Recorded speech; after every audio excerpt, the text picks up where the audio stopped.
Oi pessoal, eu sou a professora Valdineia Marcondes, professora de Língua Portuguesa e Literatura. Eu trabalho já há 17 anos. Eu sou formada em Letras pela Universidade Católica Dom Bosco, pós-graduada em Abordagem Textual também pela Universidade Católica Dom Bosco, pós-graduada em Educação Profissional integrada à Educação Básica na modalidade Jovens e Adultos pela Universidade Tecnológica Federal do Paraná. E como atualmente eu trabalho na coordenação pedagógica, eu estou terminando a pós-graduação em gestão pedagógica pela Uniaselv. Bom, então vamos começar a nossa aula falando sobre os processos de comunicação. Nós vamos começar pelos níveis de linguagem, que vocês já conhecem, como podem ver aqui na tela. Nós temos a linguagem verbal oral, a linguagem verbal escrita e a linguagem não verbal. A linguagem verbal oral é essa que nós usamos para nos comunicar no dia a dia, falando com os nossos amigos, com a nossa família, ou de uma maneira mais formal, quando nós vamos trabalhar, né? Esta que eu estou usando aqui com vocês é uma linguagem verbal oral e que tentamos manter um tom de formalidade, um nível formal. A linguagem verbal escrita, ela também tem a mesma função, a mesma intenção de comunicação, é todo texto escrito. Ela também pode ser informal e ela pode ser formal, depende da intenção do emissor, depende do contexto, de onde ele está. Por exemplo, se ele vai escrever um bilhete, ele vai escrever utilizando uma linguagem informal. Se ele vai escrever uma carta para uma empresa, ele vai utilizar um nível formal da linguagem escrita. A linguagem não verbal é toda comunicação através de sinais. Por exemplo, o código de trânsito é uma linguagem não verbal. As placas de trânsito, quando vocês dirigem, quando vocês são pedestres, quando vocês atravessam a rua, quando vocês utilizam a via, toda ela está sinalizada por uma linguagem não verbal. A linguagem dos surdos mudos também é uma linguagem não verbal. As notas musicais, a dança, olha quanta linguagem não verbal que nós temos no nosso dia a dia. Então aqui nós estamos estudando os tipos de linguagem com os seus níveis. O nosso próximo assunto no processo de comunicação é o formalismo da língua, que eu acabei de falar agora mesmo para vocês. Nós temos a formal, que se caracteriza pela culta, pela padrão, é uma linguagem mais elaborada, ela tenta prezar pelas regras gramaticais, é um texto, você vai utilizar num texto extremamente formal. A informal é a do dia a dia, a familiar, é a que utilizamos com os nossos amigos, numa conversa de roda de amigos, utilizamos a informal. A coloquial, ela se caracteriza por frases curtas, repetidas, que na linguagem falada, oralizada, ela é muito comum. E você também pode usar a coloquial no texto escrito, na construção dos diálogos, né? As frases interrompidas, curtas, enfim. Nós temos então o formalismo, a informal, a coloquial e a formal culta padrão. Também nós temos os diferentes sentidos da linguagem, né? Nós temos o sentido de denotação e conotação. A denotação, as palavras, ela tem o significado que estão lá no dicionário, são os significados reais das palavras. Que textos que nós encontramos a denotação? Nós encontramos na notícia, porque a notícia trabalha com fatos do dia a dia e ela tem que ser o mais próximo da verdade, ela tem que ter a veracidade absoluta, então ela não vai usar figura de linguagem, por exemplo, ela vai usar as palavras no sentido real, no sentido que se encontra no dicionário, que não deixa margem para dúvidas, para várias interpretações, ela tem que ser de uma única interpretação, então este é o sentido denotativo, é a denotação, o sentido real da palavra. No sentido conotativo, são os textos literários, os poemas, os contos, as crônicas, a fábula, a lenda. São textos que prezam por uma linguagem poética, uma linguagem artisticamente elaborada, com vários sentidos. Eu interpreto de uma forma, você interpreta de outra. Você acha não tão bonito, eu já acho bonito, né, aquele sentido naquele texto. Então, o sentido conotativo é o sentido poético, é o sentido novo da palavra. Nós vamos vendo isso nos próximos textos. E agora nós vamos estudar os elementos da comunicação. Os elementos da comunicação são o contexto, o emissor, a mensagem, o receptor, o canal e o código. Esses elementos, se eles não existirem por igual, simultaneamente, não acontece a comunicação, né? O emissor não pode usar uma língua que o receptor não entenda. Só vai haver comunicação se ambos falarem a mesma língua, se ambos utilizarem o mesmo código. E o canal também tem que estar acessível para os dois, a mensagem tem que estar clara para os dois, senão não há o processo de comunicação. Então vamos ver cada um deles? O emissor é quem fala no processo de comunicação, é quem emite, é quem manda a mensagem. No caso, entre mim e vocês, o emissor sou eu, né? É um eu que prevalece, é um eu que emite a mensagem. O contexto é a situação. Por exemplo, a nossa situação aqui é trabalhar os elementos da comunicação. Então, esse é o nosso contexto. É a informação, é o assunto, né? Que é transmitido, essa situação é transmitida através da mensagem, né? E a mensagem, se tivesse outro professor aqui, ele ia mandar essa mensagem talvez de uma outra maneira, usando outros recursos, né? Então a mensagem é o texto falado, no nosso caso aqui, mas também se for um texto escrito, se você estiver lendo ou escrevendo, é todo o texto escrito, a mensagem é o texto escrito ou falado. O receptor, no nosso contexto aqui, são vocês que estão me acompanhando, que estão me ouvindo. O emissor sou eu, o receptor são vocês, o nosso contexto é os elementos da comunicação e a mensagem é a minha oralidade com vocês, é o meu texto falado para vocês. O canal, no nosso caso aqui, são os recursos de multimídia que eu estou usando para transmitir essas informações para vocês. Mas o canal, a televisão é um canal, o rádio, a revista, os jornais de circulação, a internet são canais de comunicação, em que o emissor e o receptor se entendem a partir da mensagem enviada através do canal, né? O código é a língua, no nosso caso a língua portuguesa. Mas se for no caso dos sinais, os sinais são outros códigos. O código de trânsito é um sinal e no processo aqui, no elemento da comunicação, ele é o código.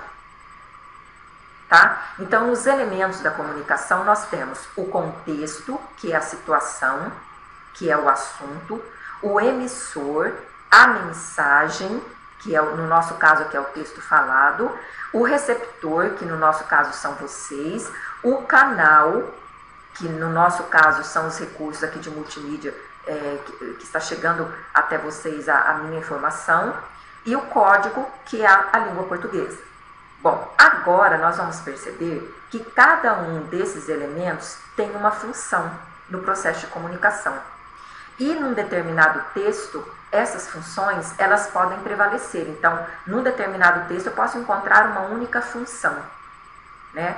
E em outros textos eu posso encontrar mais de uma função de linguagem. Então, vamos estudar agora a função de cada elemento. Vamos começar pelo emissor. Qual é a função de linguagem própria do emissor? É a emotiva. Então, é a função emotiva, ela está centrada no emissor.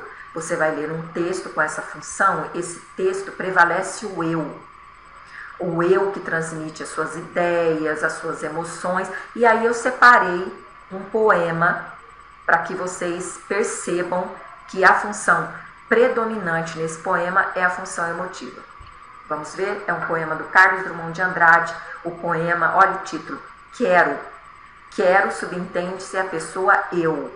Por aí você já percebe que a função de linguagem predominante nesse poema é a função emotiva. Olha que poema lindo, esse eu que fala na poesia, ele tem uma urgência de receber amor. Olha só, quero que todos os dias do ano, todos os dias da vida, de meia em meia hora, de 5 em 5 minutos, me digas, eu te amo.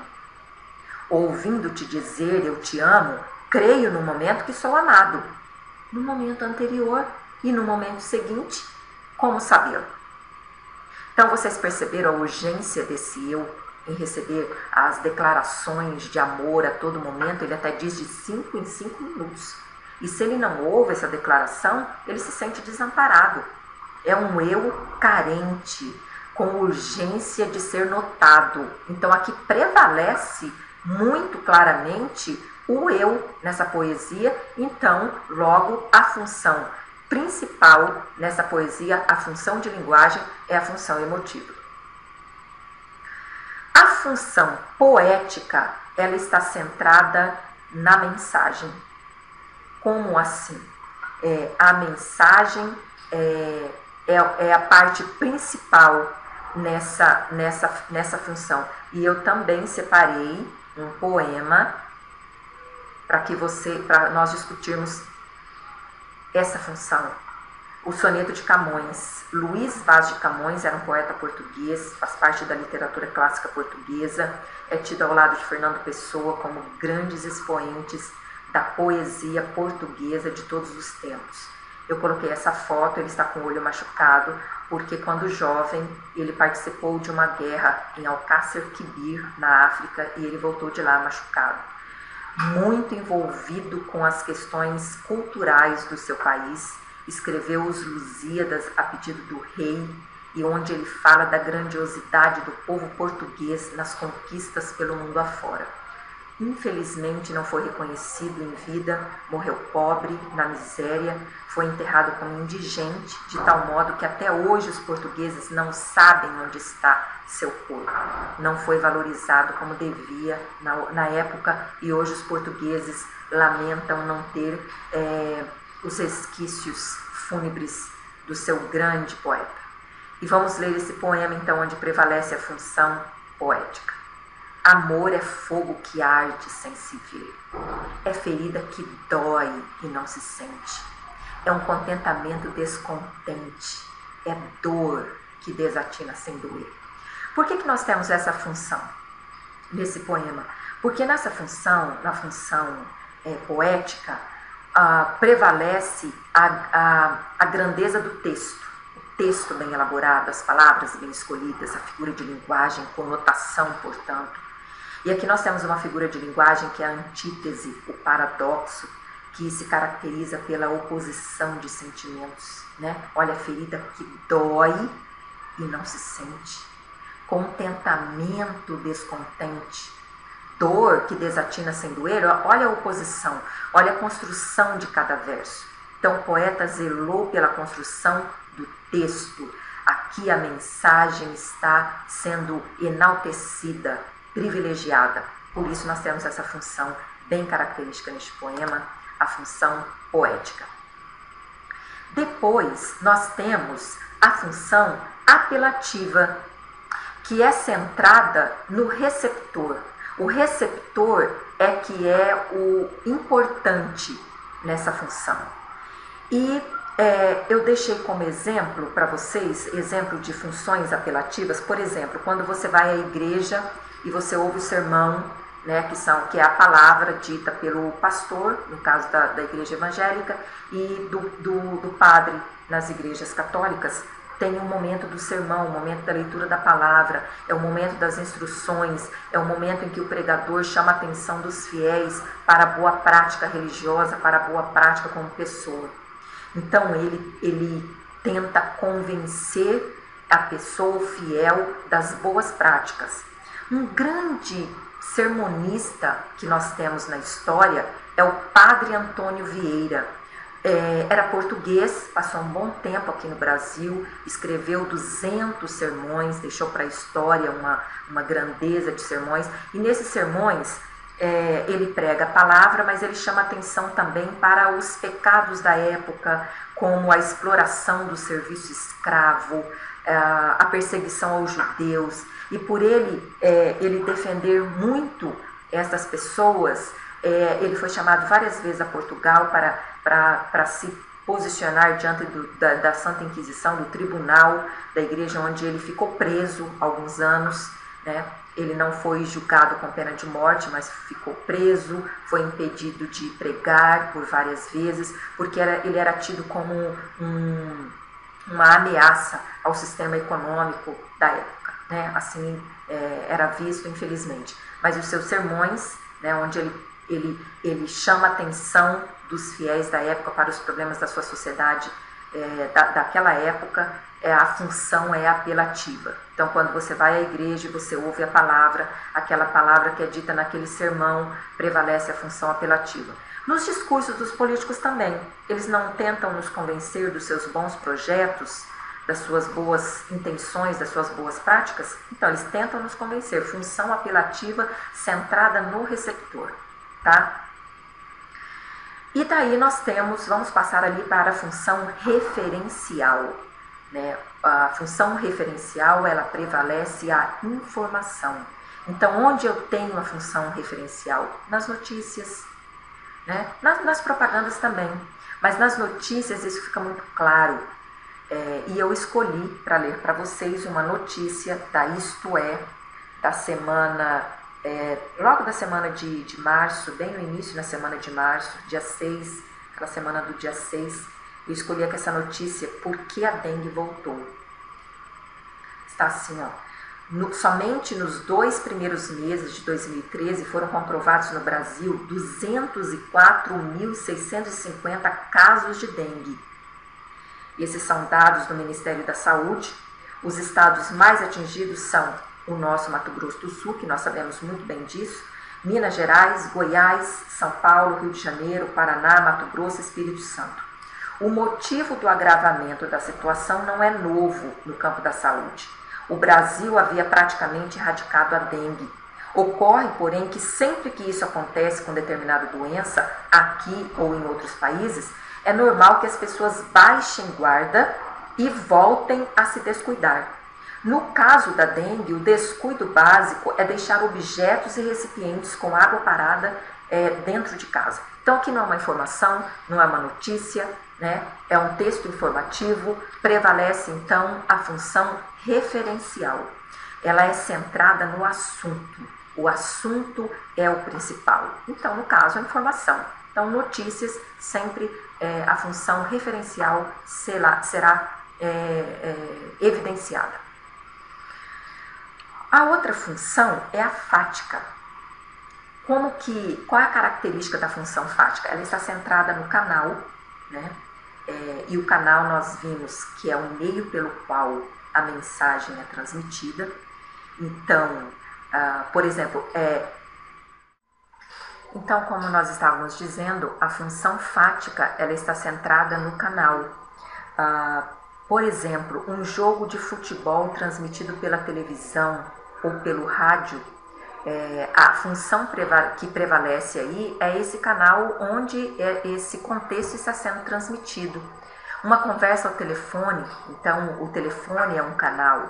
Então, se você for transcrever essa conversa telefônica, prevalece aí a função fática, que ela enaltece o canal. Como eu disse para vocês, alguns textos eles são ricos em funções.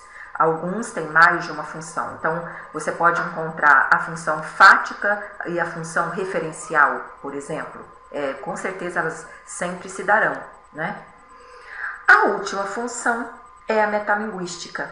É muito fácil de identificar a função metalinguística, porque são os textos que falam de si mesmos. Por exemplo, uma poesia que fala de se fazer poesia, do fazer poético.